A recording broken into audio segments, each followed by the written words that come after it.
Psalm 145. I will exalt you, my God the King. I will praise your name for ever and ever. Every day I will praise you and extol your name for ever and ever.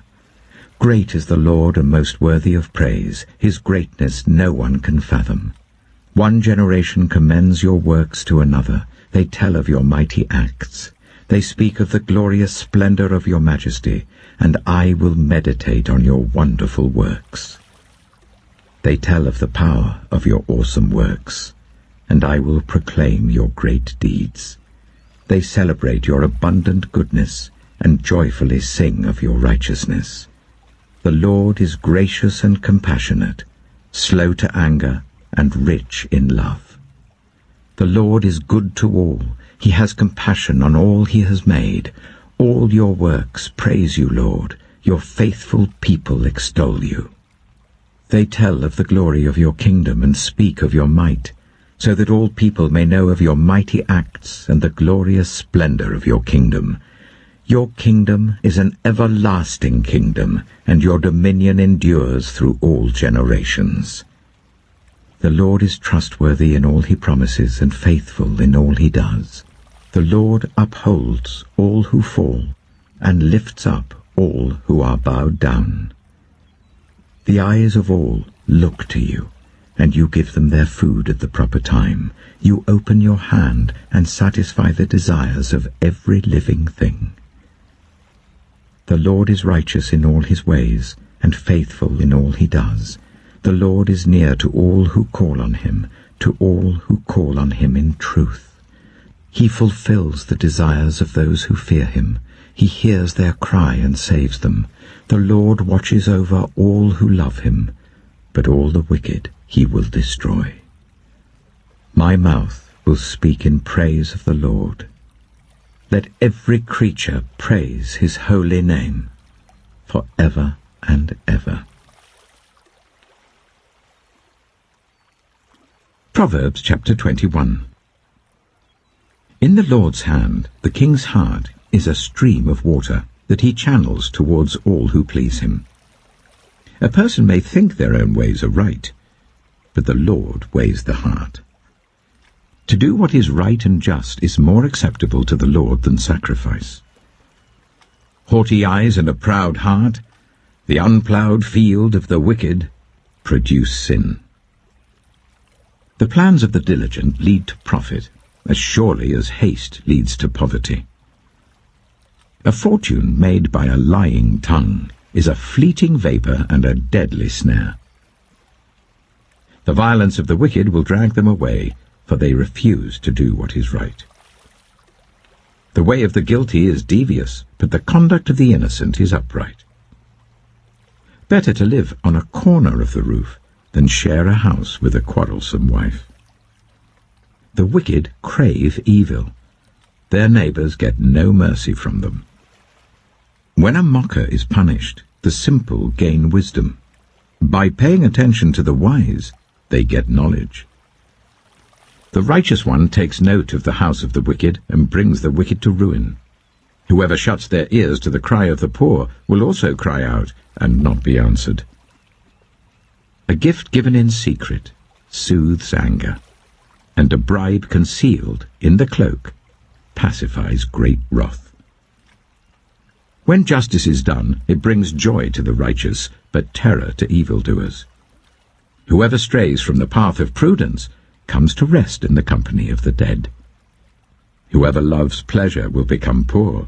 Whoever loves wine and olive oil will never be rich. The wicked become a ransom for the righteous, and the unfaithful for the upright. Better to live in a desert than with a quarrelsome and nagging wife. The wise store up choice food and olive oil, but fools gulp theirs down. Whoever pursues righteousness and love finds life, prosperity, and honor. One who is wise can go up against the city of the mighty and pull down the stronghold in which they trust. Those who guard their mouths and their tongues keep themselves from calamity. The proud and arrogant person, mocker is his name, behaves with insolent fury. The craving of a sluggard will be the death of him, because his hands refuse to work. All day long he craves for more, but the righteous give without sparing. The sacrifice of the wicked is detestable, how much more so when brought with evil intent. A false witness will perish, but a careful listener will testify successfully. The wicked put up a bold front, but the upright give thought to their ways. There is no wisdom, no insight, no plan that can succeed against the Lord. The horse is made ready for the day of battle, but victory rests with the Lord.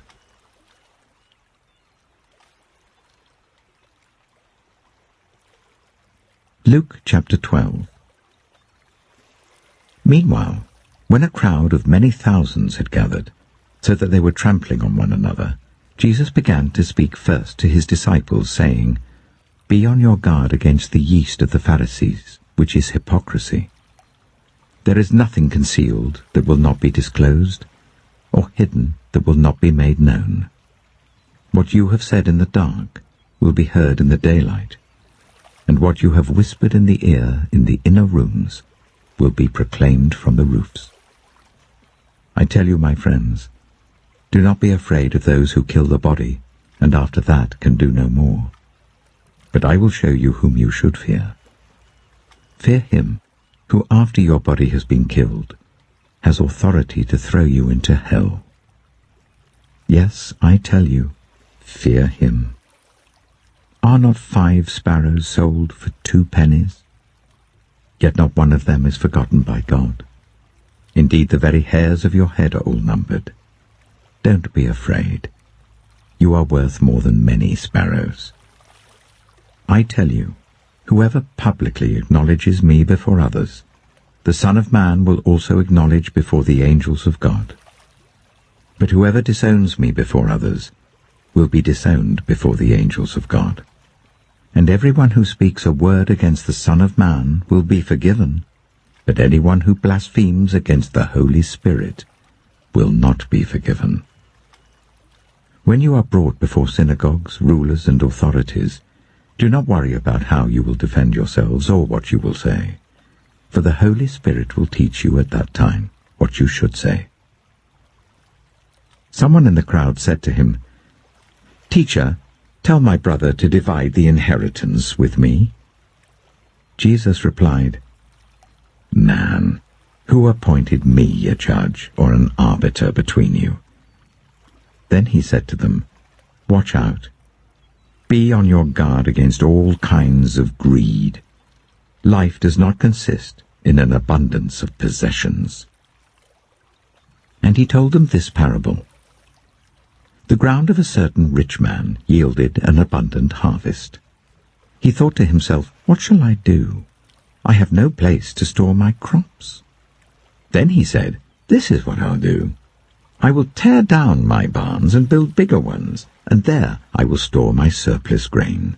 And I'll say to myself, you have plenty of grain laid up for many years. Take life easy. Eat, drink, and be merry." But God said to him, "You fool, this very night your life will be demanded from you. Then who will get what you have prepared for yourself?" This is how it will be with whoever stores up things for themselves, but is not rich towards God. Then Jesus said to his disciples, "Therefore I tell you, do not worry about your life, what you will eat, or about your body, what you will wear. For life is more than food, and the body more than clothes. Consider the ravens. They do not sow or reap. They have no storeroom or barn, yet God feeds them. And how much more valuable you are than birds. Who of you, by worrying, can add a single hour to your life? Since you cannot do this very little thing, why do you worry about the rest? Consider how the wild flowers grow.